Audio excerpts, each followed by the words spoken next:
Hello, everyone. Welcome back. In 2020, I accurately forecasted Joe Biden's electoral college victory of 306 to 230 in this video. With merely days remaining until the 2024 election, I will present my revised electoral map projection for Vice President Kamala Harris and former President Donald Trump. This election cycle has arguably been one of the most intriguing in American history. Merely 5 months ago, Joe Biden was anticipated to be the Democratic nominee. However, he withdrew from the race in mid-July, allowing Kamala Harris to secure her position at the forefront of the ticket. During August and September, the race appeared highly competitive, with many on the left believing Harris would prevail. Nevertheless, I have remained consistent in my projections throughout this period. We will commence with the probable states for Donald Trump, beginning with the two most evident: Alaska, a state he has won by double-digit margins in the last two elections, which he is unlikely to lose despite its recent leftward trend, in the 2nd District of Maine, which he is expected to secure for a third time. Additionally, in the Midwest, we have Iowa and Ohio in 2020. These two states were anticipated to be highly competitive, with polling indicating that Trump would secure a victory by merely 1%. However, he ultimately won Iowa and Ohio by 8 points each. Currently, polling suggests Trump leads by approximately 6 to 8 points in these contests, likely enabling him to surpass the double-digit threshold. Nonetheless, this margin will not suffice for these races to be categorized as solid. Trump is probably not going to win them by 15 points or more, but Iowa and Ohio, these are going to be reliable states for the former president. It's going to give him an additional 23 electoral votes, and then down in the Sun Belt, we have 2 additional likely Trump states we're going to begin in. Texas, another state where the polling had Trump up by just 1 in 20,120. He carried ultimately by 6. He won it by 9 back in 2016. And today he is on track for his large margin ever. Polling in Texas shows him up by 10. He might even get close to that 15-0 threshold, something that no Republican has broken since Mitt Romney back in 2012. It is no secret that Texas has been trending to the left. It is definitely not as a Republican as it once was. But this is a state that's not going to flip blue, at least for another 2 to 3 decades. Just think about how many people there are on Texas Democrats are going to have to flip millions upon millions of voters if they want to win the Lone Star State. That simply isn't happening anytime soon. And so Texas will remain likely red. And then finally, we have Florida, the Sunshine State, was historically one of the most competitive states in the nation. In 2012, it was the sole tilt state on the electoral map, determined by a margin of 2 points or less. Now, in 2016, Trump secured victory with a narrow margin of 1.2. But before we get into the details, hit the subscribe button, like this video, and leave your thoughts in the comments. Thank you for your support. In 2020, despite expectations that Joe Biden would prevail in Florida, he not only lost, but also underperformed compared to Clinton's results from 4 years prior, with Trump's margin increasing. Florida is likely to experience a significant increase in support for Trump, similar to the period from 2016 to 2020. He is expected to secure victory in the Sunshine State by a margin of approximately 10 percentage points, either slightly below or above that threshold. Consequently, with all solid and likely states accounted for, Donald Trump currently stands at 219 electoral votes, just 51 votes shy of the presidency. Kamala Harris must improve her standing as we identify her probable states, beginning with Oregon, which was likely for Hillary Clinton in 2016. The state is not as liberal as its 2 neighboring states. Indeed, the 2022 gubernatorial election was decided by a narrow margin, although the Democrat ultimately prevailed. Additionally, we consider New York and New Jersey 2 states that are less liberal than their northeastern counterparts. Joe Biden secured them by substantial percentages in 2020. Kamala Harris is unlikely to replicate his success. New Jersey was marginally solid blue, whereas New York shifted to blue by 23 points. Kamala Harris may be fortunate to secure victory by even half that margin, given the Democrats' declining performance in New York, which is no longer the stronghold it once was. Consequently, both states are likely to favor the vice president. Additionally, Colorado is projected to be won by Kamala Harris, with a margin exceeding 7 points, despite Joe Biden's 14-point victory there 4 years prior. Colorado is going to be a lot more competitive, but considering just how blue it was in 2020, it's unlike that this state really gets that close. And so we're now left with the 12 most competitive races in the country. as well as the 2nd District of Mid. It is going to be these states that will actually decide who the 47th president is going to be. They make up less than a quarter of the Electoral College's 538 votes. But they really do have all the power when it comes to picking our next commander-in-chief. And so we're now going to fill in the lean states for both candidates. These are states that are going to go to or Trump by margins of 2-7. And so this time we'll start with the lean Harris states just to get them out of the way, because obviously we know that this election is going to come down to a group of 7, these 7 key battlegrounds. Now the lean states for Harris, they're all states that Joe Biden carried by likely margins from 4 years ago. These states were not that close last time, and they are significantly more competitive now that Harris is at the top of the ticket. We're going to start off out west in New Mexico. Harris is poised to win the race by slightly less than 7 points. The state can certainly become competitive.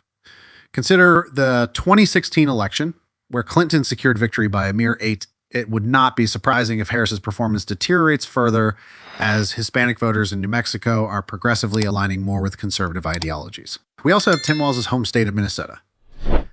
This is significant. It is the home state of Harris's running partner, and she is unlikely to surpass expectations. Joe Biden secured victory in Minnesota, a margin of 7 points with Kamala Harris as his running partner, despite her origins being far removed from the state. She, of course, designates California as her home state in 2016. Hillary Clinton nearly lost the state entirely, indicating that Trump may certainly become competitive in this region. Selecting Walz likely spared Kamala Harris from a humiliating defeat. Yet, it has not been sufficient for her to surpass the incumbent president's performance.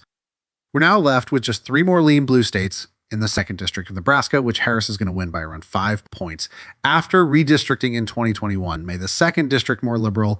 It's basically Omaha and some of its surrounding suburbs. Moving up to the northeast, we have New Hampshire and Maine, 2 states that were incredibly competitive back in 2016. Clinton carried the Granite State by just under 0.5 percentage point and Maine by less than 3. Now, Harris isn't going to perform as poorly as Clinton, but she's not going to outperform Biden, who carried New Hampshire 7 and Maine by 9. So both of these races are going to fall somewhere in between. They're going to be lean blue. And finally, in Virginia, we have a race that's going to be just as competitive as it was in 2016 when Hillary Clinton came out on top by just 5 points. And this was when she ran with Tim Kaine, a literal sitting senator from the Commonwealth of Virginia. She wasn't even able to win the state by a likely margin. Joe Biden did, though, in 2020. He won it by 10.1. Com has no chance of winning Virginia by a likely margin. It's going to be significantly more competitive than it was 4 years ago. And so with all of the solid, likely, and lean Harris states filled in, she's at 226 electoral votes neck to neck with Trump, who's at 219. But what we have to remember is that we haven't even started with the lean red states yet. And so with these 7 states, these are the 7 battlegrounds that you see in yellow, and basically every single electoral map. The results in all the other states are basically predetermined. The reason why we have lean states for Trump in this category is because he's simply doing so well in races that are supposed to be purely even. And so we're basically going to chart out Trump's pathway to victory in terms of the states he's going to win by the largest margins, and then the ones that are going to be the most competitive out of the 7. So we're going to start off in Arizona. This one's probably going to vote to the right of both Georgia and North Carolina, something that did not do in either 2016 or 2020. In 2016, Trump won Arizona by 3.5. He then lost it by 0.3 against Joe Biden. Arizona is a highly competitive state that has historically leaned Republican. However, it has shifted leftward over the past decade, currently represented by 2 Democratic senators. The Republican Party has struggled with candidate selection in down ballot races, exemplified by Kari Lake's loss in the 2022 gubernatorial election and her subsequent defeat against Ruben Gallego in the Senate race. Additionally, Martha McSally's 2 unsuccessful campaigns have further hindered Republican prospects. Despite these challenges, Republicans possess the potential to secure victories in Arizona, contingent upon improved candidate choices. Donald Trump, as a formidable candidate, is poised to win Arizona, which is expected to lean Republican. I am currently estimating a margin of victory of approximately 3 for the former president in the eastern region. Additionally, early voting statistics in Georgia and North Carolina appear favorable for Republicans, indicating that Trump will likely secure both states. While he won North Carolina in 2020, he lost Georgia, which was the most competitive state nationwide. Biden was the first Democrat to secure victory since Bill Clinton in 1992. Similarly to Arizona, Georgia has historically been a Republican bastion, having supported Trump by 5 points in 2016, Romney by 8 in 2012, and McCain by 5 in 2008. During the Bush administration, it favored Republicans by 16 points. Consequently, Georgia's poised to revert to Republican dominance, albeit with a modest margin for Trump. This marks a secondary victory for the former president, who is also expected to secure North Carolina, the sole swing state he has won in both previous elections. Trump currently holds 262 electoral votes and needs to win any 3 of the remaining upper Midwestern states to surpass 270.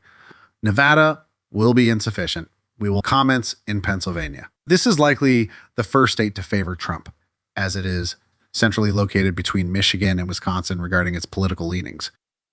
However, Kamala Harris selected Tim Wells as her running partner. Minnesota significantly influences Wisconsin, which is expected to provide a marginal advantage in the state. Hence, Pennsylvania is anticipated to serve as the pivotal factor that propels Trump beyond 270 electoral votes. He won the state in 2016, along with Michigan and Wisconsin, making it feasible for him to secure victories in these 3 contests in 2020. Although he lost Pennsylvania by 1.2, he is now leading in the polls by approximately 1. There is no doubt he will surpass expectations and reclaim Pennsylvania. Consequently, the election is effectively concluded. The electoral college margin by which Trump wins is inconsequential. He is poised to secure several additional states, particularly the tilt states where races will be determined by 2 percentage points or less, starting with Wisconsin and Michigan. If Trump secures victory in Pennsylvania, he is unlikely to lose these races. All 3 of these states, referred to as the former blue wall states, consistently vote for the same candidate. The last instance in which they did not support the same nominee occurred during the 1980 election. Since 1992, they have uniformly voted Democratic, with the exception of 2016, when Trump secured victories in all 3.